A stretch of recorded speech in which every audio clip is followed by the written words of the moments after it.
তো আসসালামু আলাইকুম গাইস। তো আমরা লফটের কাছে চলে এসেছি। এখন লফটটা খুলে দিচ্ছি। আর একটা আপনাদের কাছে খুশির খবর, আমরা এই 3টা মুরগির বাচ্চা নিয়েছি। আর এখানে দেখেন আমাদের জন ডেয়ার, এখানে আছে মোটু, আর এখানে আছে রাজারানী। আর এখানে দুটো বাচ্চা আছে আমাদের, যে রাজারানীর, কিন্তু ওদের কাছ থেকে আমরা নিয়ে নিয়েছি। সেই দুটো বাচ্চাকে আমরা হ্যান্ড টাইম করবো। বাচ্চাটিকে নেওয়ার পর রাজারানীরা ডিম দেওয়ার প্ল্যানিংয়ে আছে। বাচ্চাটিকে দেখাই, দাঁড়ান একটু। দুটো বাচ্চা মাশাআল্লাহ খুব সুন্দর। আর এই বাচ্চাটা মানে বড় আমাদের।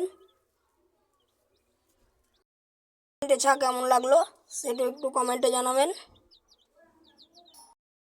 রাজাকে দেখুন কেমন করছে, একেবারে জোশ আছে রাজার মধ্যে, মানতে হবে।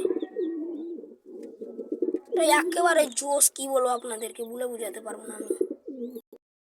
আজকের ব্লগ এখান থেকে, দেখা হবে পরের ভিডিওতে। আসসালামু আলাইকুম।